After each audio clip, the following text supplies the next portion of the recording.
Very warm good morning to my juniors. उम्मीद है आपकी तैयारी जोरों शोरों से चल रही होगी और आप अपने एग्जाम की प्रिपरेशन पूरी जी जान और पूरी ताकत से कर रहे होंगे। आपकी उसी ताकत को और मजबूत बनाने के लिए और बेहतरीन बनाने के लिए हम लेकर के आए हैं चैप्टर वेक्टर। वेक्टर मैंने यहाँ लिखा नहीं है, लेकिन हम वेक्टर पढ़ेंगे। तो वेक्टर आपको पता है कि जो क्लास 11th में कोई अलग से चैप्टर नहीं है, ये मोशन इन अ प्लेन जो है चैप्टर नंबर 3 आपका है, उसी का एक पार्ट है। पर ये इतना बड़ा टॉपिक है कि अगर आप इसको अलग से एक चैप्टर मान के करोगे ना, तो आराम से इसको एक पूरा चैप्टर मान करके डिटेल में सॉल्व किया जा सकता है। तो बच्चों, वेक्टर की ये जो क्लास मैं आपको करवाने वाला हूं, इसको करने के बाद आपको कहीं और जाने की जरूरत नहीं पड़ेगी। हम पूरे वेक्टर के एक एक पुर्जे को खोलेंगे, एक एक चीज को देखेंगे, जितने भी इसके न्यूमेरिकल्स हैं, इसकी डेरिवेशन है, इसके जो PYQs हैं, वो सारे के सारे क्वेश्चंस हम करने की कोशिश करेंगे। तो दोस्तों, वेक्टर को पढ़ने के लिए हम पहले माहौल बनाते हैं कि आखिर ये वेक्टर आ कहां से रहा है। तो आपको पता है कि पिछले वाले लेक्चर में मैंने आपको फिजिकल क्वांटिटीज के बारे में बताया था कि फिजिकल क्वांटिटीज क्या होती है, और उसमें मैंने बताया था कि ऐसी कोई भी क्वांटिटी जिसको आप किसी भी इंस्ट्रूमेंट से नाप सकते हैं और उसको एक न्यूमेरिकल वैल्यू के रूप में लिख सकते हैं यूनिट के साथ, तो उसको हम बोलते हैं कि ये फिजिकल क्वांटिटीज है। तो दोस्तों, जो फिजिकल क्वांटिटीज है बेसिकली दो हिस्सों में डिवाइड करी जाती है। एक है आपकी स्केलर क्वांटिटीज और एक है आपकी वेक्टर क्वांटिटीज। ध्यान रहे कि जहां जहां फिजिकल क्वांटिटीज वर्ड यूज होगा, मैं वहां PQ वर्ड इस्तेमाल करने वाला हूं। तो मैंने कहा फिजिकल क्वांटिटीज को आप दो हिस्सों में बांट सकते हैं, एक है स्केलर क्वांटिटीज और दूसरा है आपका वेक्टर क्वांटिटीज। तो स्केलर क्वांटिटीज क्या होती है दोस्तों? तो ऐसी क्वांटिटीज जिसका केवल और केवल मैग्नीट्यूड हो, उसको पढ़ने के लिए, उसको समझने के लिए केवल और केवल मैग्नीट्यूड की जरूरत होती है, डायरेक्शन की जरूरत नहीं होती। एग्जांपल के लिए मान लो आप बाजार गए और आपने दुकान वाले से जो आलू बेच रहा है उससे कहा, भैया 2 किलो आलू दे दो, 4 किलो आलू दे दो, 8 किलो आलू तोल दो। आप ये तो नहीं कहते 2 किलो आलू ईस्ट डायरेक्शन में तोल दो, 5 किलो आलू वेस्ट डायरेक्शन में तोल दो। तो कुछ ऐसी चीजें होती हैं जिसको हमें पढ़ने के लिए किसी भी डायरेक्शन की जरूरत नहीं है। अगर उसके लिए डायरेक्शन की जरूरत नहीं है तो फिर उसको हम बोलेंगे कि वो स्केलर क्वांटिटीज है, ठीक है। लेकिन ऐसी भी फिजिकल क्वांटिटीज होती हैं जिसको पढ़ने और समझने के लिए अगर आपके पास डायरेक्शन नहीं है तो आप अच्छे से नहीं समझ पाएंगे। मैंने कहा एग्जाम्पल के लिए एक एग्जाम्पल देता हूं। मैंने कहा आपको एक जंगल में जाना, वहां पे एक बरगद का पेड़ मिलेगा। बरगद के पेड़ के 20 मीटर के पास एक सोने की खदान मिलेगी आपको। वहां से आपको एक सोने का खान का या वहां से कुछ ना कुछ निकाल के लाना है, सोने की कोई ना कोई चीज निकाल के लानी है।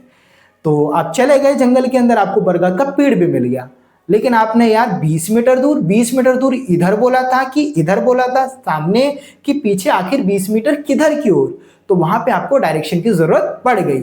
अगर आपको डायरेक्शन पता होता तो आप तुरंत 20 मीटर अगर आगे बोला गया होता तो आप 20 मीटर आगे चले जाते, पीछे बोला गया होता बरगद के पेड़ के पीछे तो पीछे चले जाते, साइड में बोला होता तो साइड में चले जाते। मतलब अलग अलग डायरेक्शन की मतलब वहां पे जरूरत है। बिना डायरेक्शन के आप सही पॉइंट पे नहीं पहुंच सकते हैं, तो उनको बोलते हैं वेक्टर क्वांटिटीज। तो वेक्टर क्वांटिटीज को समझने के लिए आपको दोनों की जरूरत पड़ती है, चाहे वो मैग्नीट्यूड हो चाहे वो डायरेक्शन हो। मतलब कि जो भी वेक्टर क्वांटिटीज होती हैं उनके पास मैग्नीट्यूड भी होगा और डायरेक्शन भी होगा, और जितने भी वेक्टर क्वांटिटीज हैं वो वेक्टर लॉज को फॉलो करेंगी। केवल मैग्नीट्यूड और डायरेक्शन हो जाने से कोई क्वांटिटीज वेक्टर क्वांटिटीज नहीं हो जाती है। इस बात को भी हम थोड़ी देर में समझेंगे कि क्यों। लेकिन वेक्टर क्वांटिटीज होने के लिए उसको वेक्टर लॉज को फॉलो भी करना पड़ेगा, तभी वो वेक्टर क्वांटिटीज कहलाएगी। एग्जांपल देखते हैं, जैसे स्केलर क्वांटिटीज है, मास आपका स्केलर क्वांटिटीज है, वॉल्यूम, स्पीड, डेंसिटी, डिस्टेंस, ये सब क्या है आपकी स्केलर क्वांटिटीज है। वेक्टर क्वांटिटीज क्या है? जैसे फोर्स हो गई, डिस्प्लेसमेंट हो गई, वेलोसिटी हो गई, मोमेंटम हो गया, टॉर्क हो गया, ये सब क्या है? ये आपके वेक्टर क्वांटिटीज हैं।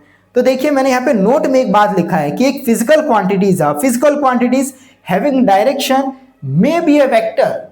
मतलब एक फिजिकल क्वांटिटी के पास डायरेक्शन है तो वो वेक्टर हो सकता है, कंपलसरी नहीं है, जरूरी नहीं है कि वो वेक्टर ही हो।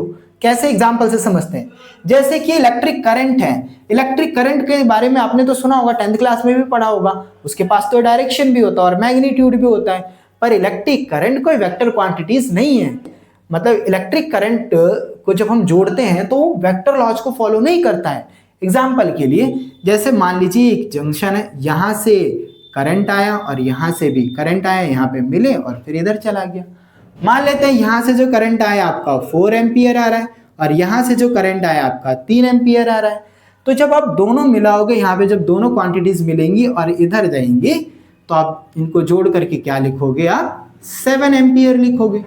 इसने कोई भी वेक्टर लॉस को फॉलो नहीं किया, इसलिए इलेक्ट्रिक करंट जो है वो वेक्टर क्वांटिटीज नहीं है। तो मैंने आपको एक रीजन बताया कि इलेक्ट्रिक करंट को हम वेक्टर क्वांटिटी क्यों नहीं कह रहे हैं। इलेक्ट्रिक करंट के पास मैग्नीट्यूड भी है और डायरेक्शन भी है, पर फिर भी ये जो इलेक्ट्रिक करंट है ये एक वेक्टर क्वांटिटीज नहीं है। क्यों वेक्टर क्वांटिटीज नहीं है भाई? क्योंकि ये वेक्टर लॉज को फॉलो कर ही नहीं रहा। वेक्टर लॉज क्या होते हैं आगे हम पढ़ेंगे, वेक्टर को हम कैसे जोड़ते हैं, कैसे घटाते हैं, कैसे मल्टीप्लाई करते हैं। तो इलेक्ट्रिक करंट को आप वेक्टर क्वांटिटीज नहीं कह सकते हैं। अगर पेपर में इलेक्ट्रिक करंट कौन सी क्वांटिटी है भाई, फिर तो आप वहां पे स्केलर क्वांटिटी लिख कर आना। हालांकि एक और प्रकार की क्वांटिटी होती है जिसको हम बोलते हैं टेंसर क्वांटिटी, पर टेंसर क्वांटिटी आपको अभी नहीं समझना है, आप इसको स्केलर क्वांटिटी लिख सकते हैं। चलिए आगे बढ़ते हैं। तो अगला जो हमारा हेडिंग है वो है रिप्रेजेंटेशन ऑफ वेक्टर, यानी एक वेक्टर को आप रिप्रेजेंट कैसे करेंगे। तो देखिए मैंने एक एरो का निशान बनाया हुआ है, यही है वेक्टर, यही है वेक्टर। तो एक वेक्टर के पास क्या है, ये एक इसकी लेंथ है और ये उसका हेड है। तो ये जो लेंथ है वो मैग्नीट्यूड को रिप्रेजेंट करता है। भाई मैग्नीट्यूड क्या होता है? मैग्नीट्यूड सिंपल वैल्यू को बोलते हैं यार। जैसे मान लो वेलोसिटी मैंने लिखा 4 मीटर पर सेकंड, तो ये जो 4 है ना, 4 यही मैग्नीट्यूड है, इसी को मैग्नीट्यूड बोलते हैं और कुछ अलग नहीं है। तो ये एक वेक्टर है, वेक्टर की जो लेंथ है, लेंथ ये किसको, इसकी वैल्यू को रिप्रेजेंट करेगा, मैग्नीट्यूड को रिप्रेजेंट करेगा। और ये इसका जो हेड है ये बताएगा कि वेक्टर की डायरेक्शन किधर है। इधर है तो बोलेंगे वेक्टर इस साइड में है, ऊपर है तो ऊपर बोलेंगे, नीचे है तो नीचे बोलेंगे। तो हेड किसको रिप्रेजेंट कर रहा है भाई? हेड रिप्रेजेंट कर रहा है आपका डायरेक्शन को। और इसकी लंबाई किसको रिप्रेजेंट कर रही है भाई? लंबाई रिप्रेजेंट कर रही है मैग्नीट्यूड को। यानी कि जितनी लंबी वेक्टर का ये लेंथ होगा उतना ज्यादा उसका मैग्नीट्यूड होगा। अब ऐसा तो है नहीं कि मान लो मैंने कोई वेलोसिटी का, वेलोसिटी नाम का एक वेक्टर है, उसको मान लो मैंने 50 मीटर पर सेकंड लिखा है, तो यार मैं 50 मीटर लंबा तो बना नहीं सकता हूँ ना। तो दिखाने के लिए मैं इतना ही बनाऊंगा, ये इतना ही स्केल बनाऊंगा, इसी को लिख दूंगा 50। आपको ये मानना है कि 50 का है, क्योंकि बोर्ड में 50 मीटर लंबा तो नहीं बनाया जा सकता। इस बात को समझो, ठीक है जी। तो मैग्नीट्यूड समझ में आ गया। अच्छा, जहां भी वर्ड वेक्टर लिखा हुआ होगा ना, वेक्टर क्वांटिटीज और स्केलर क्वांटिटीज के बीच में अगर डिफरेंस देखना हो तो आप देख सकते हो कि इनकी एक यूनिफॉर्म है। जैसे पुलिस वालों की यूनिफॉर्म होती है, आर्मी वालों की यूनिफॉर्म होती है, वैसे ही वेक्टर की भी एक यूनिफॉर्म है। जो भी क्वांटिटीज वेक्टर क्वांटिटीज होगी उनके सर के ऊपर इस तरीके से एरो लगा हुआ होगा, तो पहचान समझ जाना है कि वो क्या है, वेक्टर क्वांटिटीज है। या तो एरो लगा हुआ होगा या तो बोल्ड में एकदम गाढ़े गाढ़े गाढ़े गाढ़े अक्षरों में ऐसे लिखा होगा, बोल्ड अक्षरों में लिखा होगा, तो वेक्टर क्वांटिटीज है बोल्ड। जैसे एक सिंपल ए हो गया और एक बोल्ड ए, इस तरीके से, तब भी हम क्या मानेंगे कि ये एक वेक्टर क्वांटिटीज का सिंबल है। तो चलिए वेक्टर्स के टाइप देख लेते हैं। वेक्टर्स के बहुत सारे टाइप हैं, उनमें से पहला टाइप हमारा है इक्वल वेक्टर। तो देखो इक्वल वेक्टर किसको कहेंगे? ऐसे वेक्टर जिसका मैग्नीट्यूड क्या हो, सेम हो, और डायरेक्शन भी क्या हो, सेम हो। तो दो वेक्टर को इक्वल कहने के लिए उनका मैग्नीट्यूड सेम होना जरूरी है, उनका डायरेक्शन भी सेम होना जरूरी है। एग्जाम्पल के लिए जैसे मान लो मैंने एक v1 वेक्टर लिखा है 5 मीटर पर सेकेंड ईस्ट, फिर मैंने v2 वेक्टर लिखा है 5 मीटर पर सेकेंड ईस्ट। तो ये दोनों वेक्टर की मैग्नीट्यूड कैसी है? दोनों का मैग्नीट्यूड सेम है और डायरेक्शन भी कैसा है, सेम है। तो इन दोनों वेक्टर को मैं बोल सकता हूं कि इक्वल वेक्टर है, इसलिए मैंने इनको इक्वल लिखा है।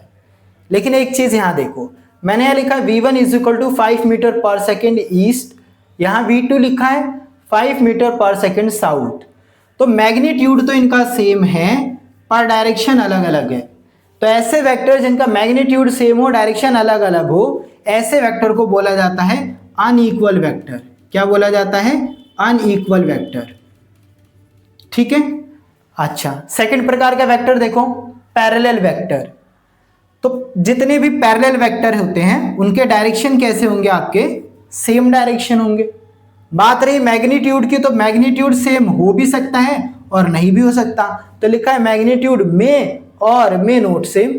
तो सेम हो भी सकता है, नहीं भी हो सकता है। एग्जाम्पल के तौर पर जैसे ये दो वेक्टर है, इनका डायरेक्शन कैसा है, सेम डायरेक्शन है, तो इनको बोलेंगे पैरेलल वेक्टर है। इनका मैग्नीट्यूड सेम है इस केस में, पर इस केस में देखो डायरेक्शन सबके एक ही तरफ है, मतलब सेम डायरेक्शन है, पर इसका मैग्नीट्यूड अलग अलग है, पर फिर भी पैरेलल वेक्टर है। तो पैरेलल वेक्टर की एक ही कंडीशन है कि डायरेक्शन सेम होनी चाहिए, ठीक है। मैग्नीट्यूड सेम हो तो अच्छी बात है, ना हो तो भी अच्छी बात है, ठीक है। इसके अलावा मैंने यहाँ लिखा हुआ है जितने भी इक्वल वेक्टर है वो सबके सब पैरेलल वेक्टर है, क्योंकि इक्वल वेक्टर का डायरेक्शन कैसा होता है, सेम डायरेक्शन होता है। यहाँ लिखा हुआ है जब इक्वल वेक्टर के डायरेक्शन सेम होते हैं तो अपने आप पैरेलल हो गए। पर क्या सारे पैरेलल वेक्टर इक्वल वेक्टर होंगे, नहीं होंगे। जैसे कि पैरेलल तो है पर इक्वल नहीं है, क्योंकि पैरेलल है इनकी डायरेक्शन सेम है, पैरेलल है तो, पर मैग्नीट्यूड सेम नहीं है, तो इनको हम बोलेंगे ये इक्वल वेक्टर नहीं है पर पैरेलल वेक्टर है। चलो ठीक है, पैरेलल वेक्टर समझ में आ गया। दो पैरेलल वेक्टर के बीच में अगर आप एंगल चेक करोगे तो हमेशा 0 डिग्री निकलेगा। कैसे चेक करना होता है एंगल, तो आप टेल से टेल को मिलाओ और चेक कर लो एंगल। मतलब एक वेक्टर उठाओ, दूसरे के टेल से इसको ज्वाइन कर दो, तो जब इसको ज्वाइन करोगे तो ये इसी पे आएगा।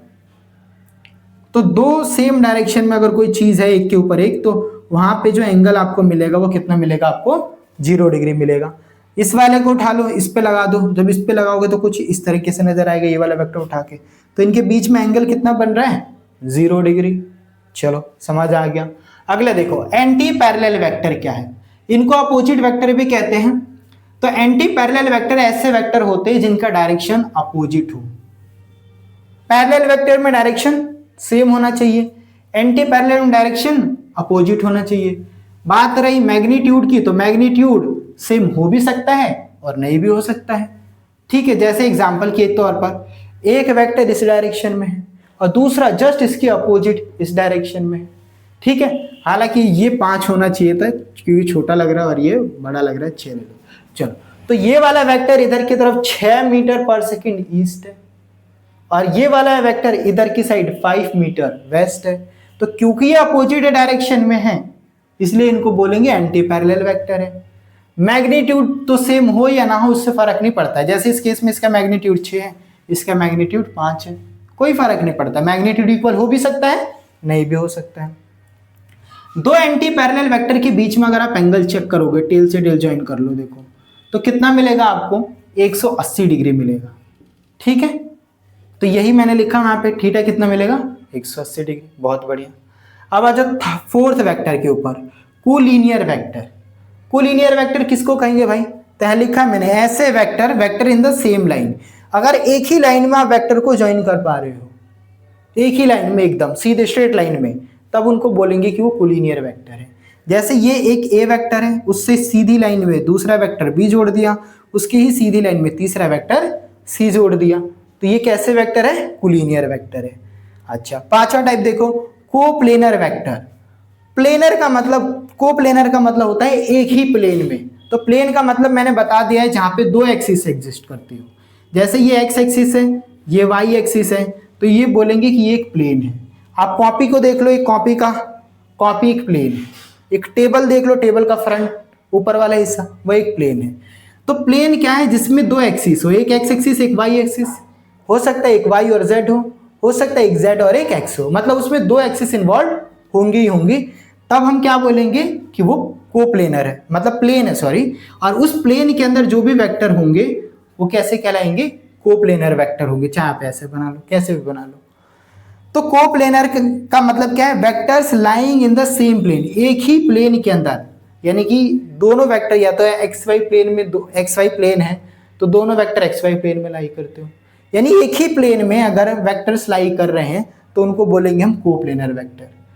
दो वेक्टर हमेशा लिखा हुआ है यहाँ, एनी टू वेक्टर्स, कोई भी दो वेक्टर्स हमेशा कोप्लेनर होते हैं।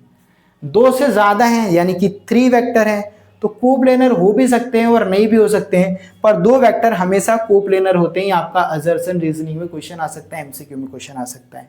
चलिए छठे वेक्टर को देखते हैं। छठा वेक्टर है हमारा कंकरेंट वेक्टर।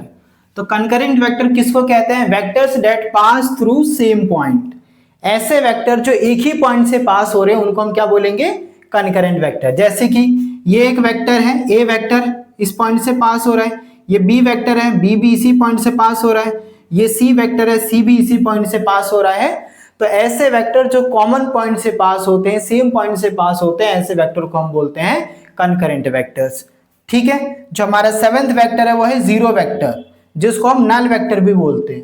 देखो ज्यादा काम की चीज है नहीं है इतना, आगे जो addition, subtraction, multiplication, angle between two vectors, ये सब जो टॉपिक हैं वो ज्यादा इंपॉर्टेंट है, तो इनको हम फटाफट देख के खत्म करते हैं अभी। जीरो वेक्टर क्या होते हैं? ऐसे वेक्टर जिनका मैग्नीट्यूड क्या है? जीरो है। अगर जीरो वेक्टर का डायरेक्शन पूछा जाए तो इसका कोई पर्टिकुलर डायरेक्शन नहीं होता, आप इसको कोई भी डायरेक्शन दे सकते हो, आर्बिट्रेरी डायरेक्शन होती है इसकी, मतलब ये कि ये कोई भी डायरेक्शन ले सकता है, टेक एनी डायरेक्शंस। ठीक है, तो एट्थ वेक्टर देखते हैं। एट वेक्टर क्या है हमारा? परपेंडिकुलर वेक्टर, जिसको हम प्यार से ऑर्थोगोनल वेक्टर भी कहते हैं, मतलब ये इसका दूसरा नाम है ऑर्थोगोनल वेक्टर। क्या होता है ऑर्थोगोनल वेक्टर या परपेंडिकुलर वेक्टर? दो वेक्टर जिनके बीच में अगर एंगल 90 डिग्री है तो आप उसको बोलोगे ऑर्थोगोनल वेक्टर यानी कि परपेंडिकुलर वेक्टर। जैसे ये एक वेक्टर है और ये बी वेक्टर है, दोनों के बीच में कितने डिग्री का एंगल है? 90 डिग्री का एंगल है, तो ये हम बोलेंगे कि परपेंडिकुलर वेक्टर है। ठीक है जी, अब आ जाओ नाइन्थ जो वेक्टर है वो हमारा यूनिट वेक्टर, सबसे इंपॉर्टेंट वेक्टर है ये यूनिट वेक्टर। यूनिट वेक्टर का एक ही काम है कि ये फिजिक्स के अंदर जो भी फिजिकल क्वांटिटीज होती है उनको डायरेक्शन देने का काम करता है, तो ये डायरेक्शन देने के लिए इस्तेमाल किया जाता है, डायरेक्शन देना है बस, जिंदगी में इसका एक ही पर्पज है।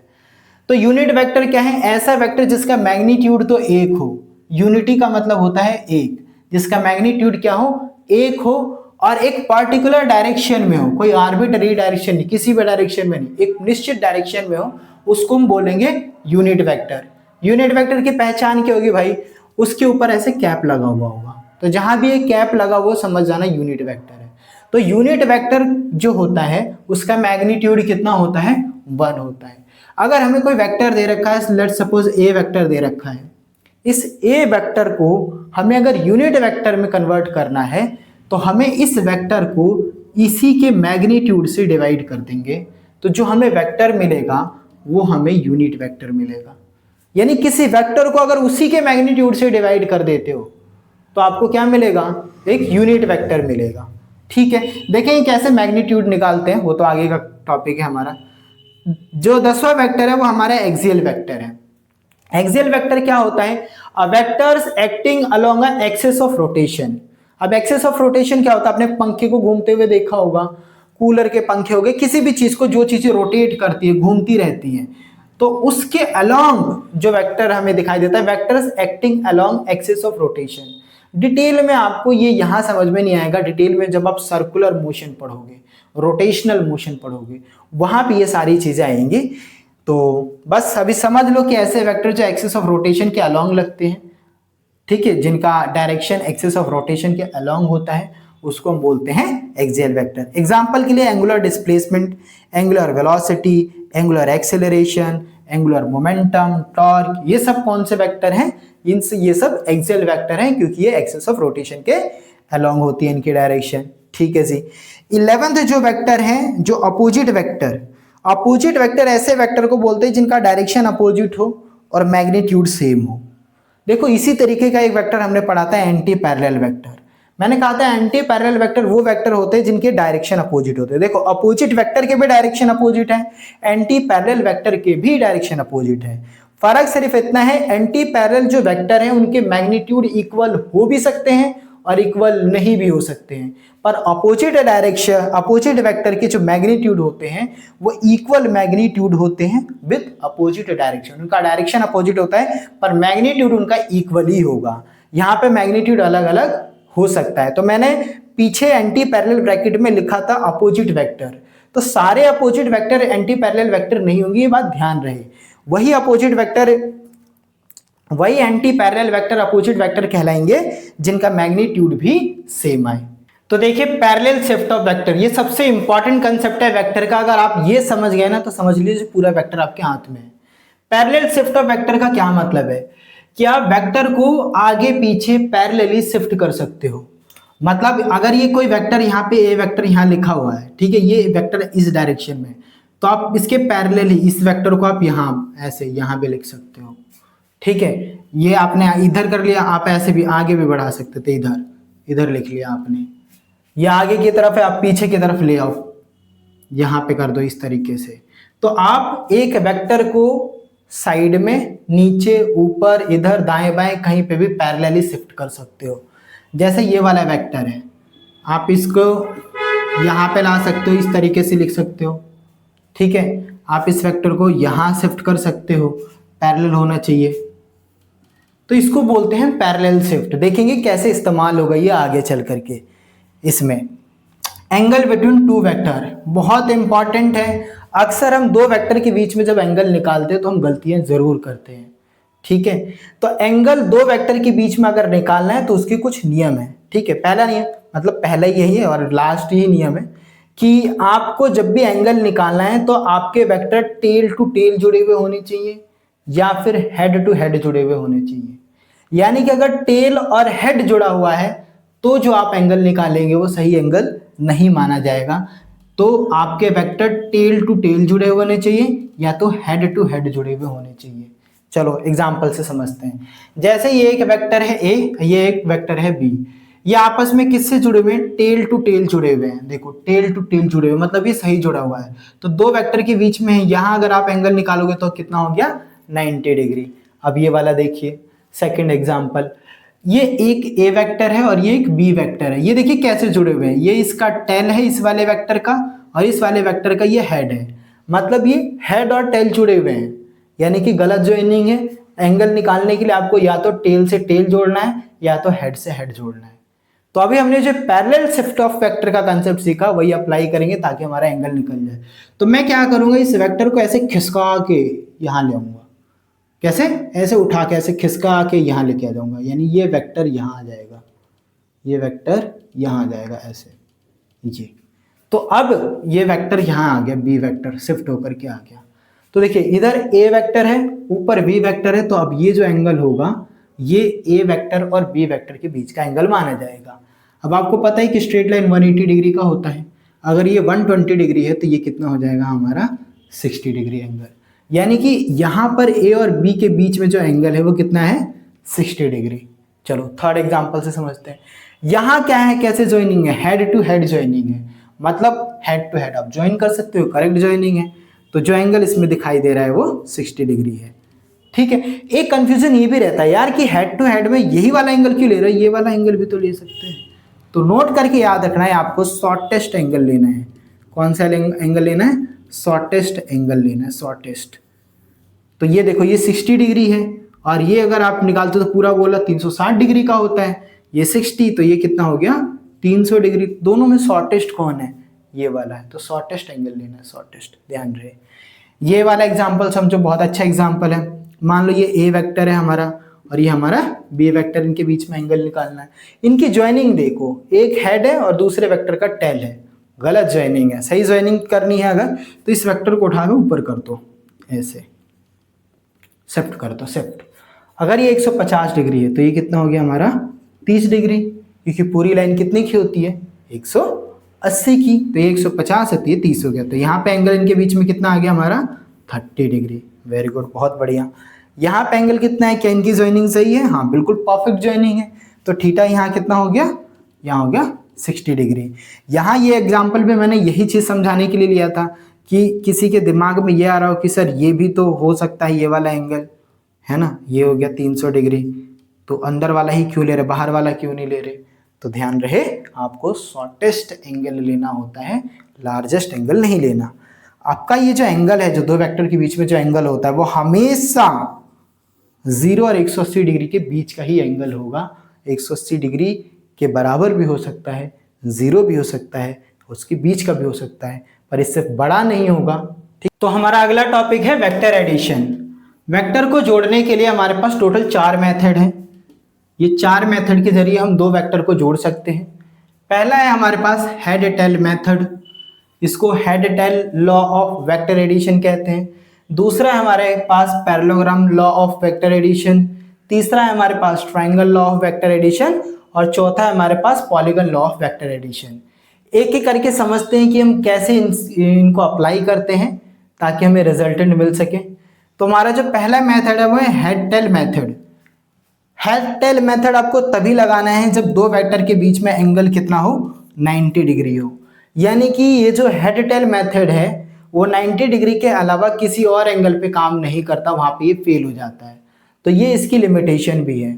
ये आपको तभी लगाना है जब दो वेक्टर क्या हो, एक दूसरे के साथ 90 डिग्री के एंगल पर ज्वाइन हो, उनके टेल टू टेल या हेड टू हेड ज्वाइन हो। तो क्या कह रहा है हेड टेल मेथड का, कह रहा है कि आप ज्वाइन करिए tail of next vector with head of previous vector. मतलब आपके पास दो वेक्टर हैं, जैसे मान लीजिए एक वेक्टर ये है और एक वेक्टर ये है, आपको इन दोनों वेक्टर को जोड़ना है, एक वेक्टर ए है, ये वेक्टर बी है। तो कह रहा है जोड़ने के लिए आप इनको इस तरीके से ज्वाइन करिए कि आप पहला वेक्टर लीजिए, इसको हम बोलते हैं प्रीवियस वेक्टर, पहले वाले को, और ये हमारा नेक्स्ट वेक्टर है, अगला वाला वेक्टर। तो कह रहा है प्रीवियस वेक्टर के हेड से नेक्स्ट वेक्टर के टेल को ज्वाइन करिए।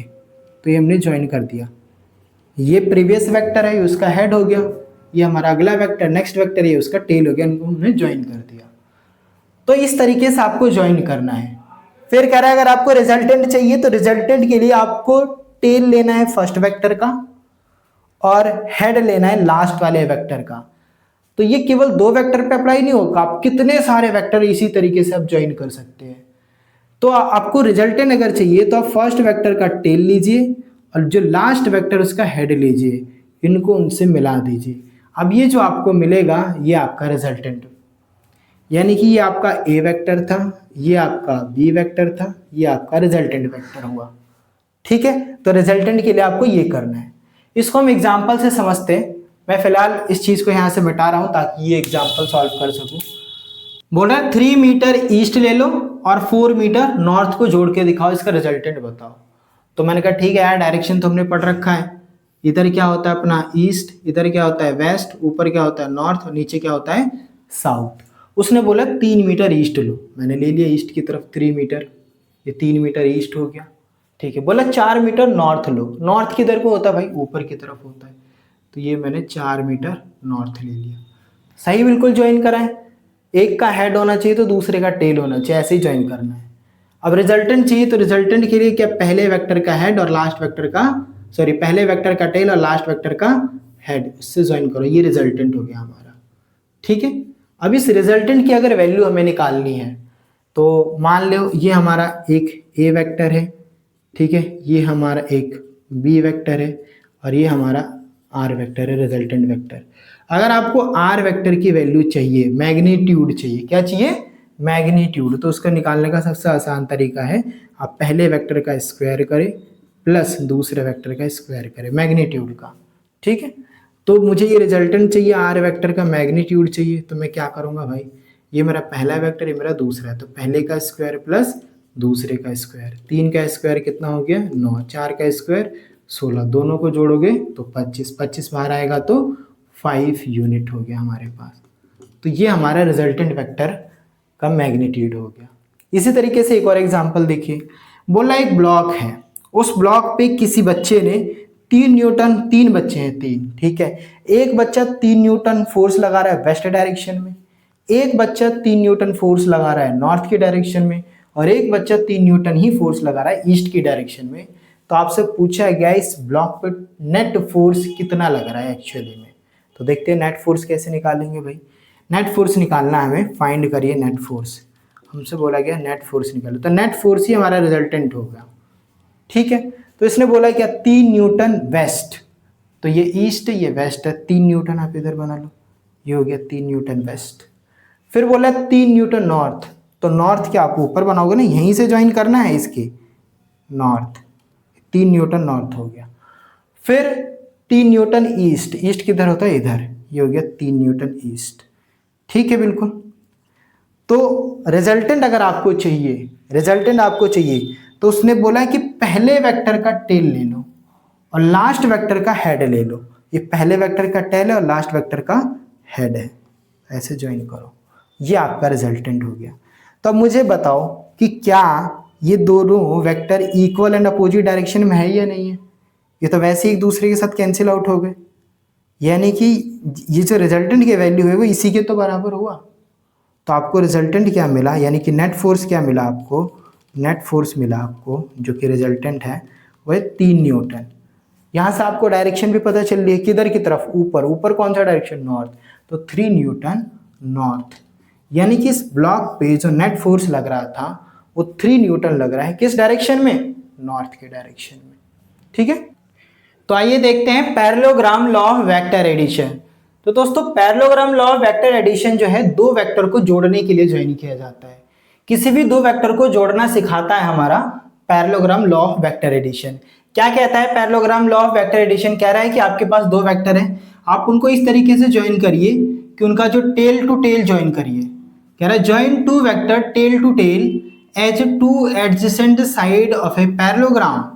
मतलब आपके पास एक वेक्टर ये हो गया, मान लीजिए ए वेक्टर है, और दूसरा वेक्टर आपके पास बी वेक्टर है, तो उनको आप इस तरीके से ज्वाइन करिए जैसे वो पैरेललोग्राम के दो एडजेसेंट साइड हैं, दो साइड हैं ये।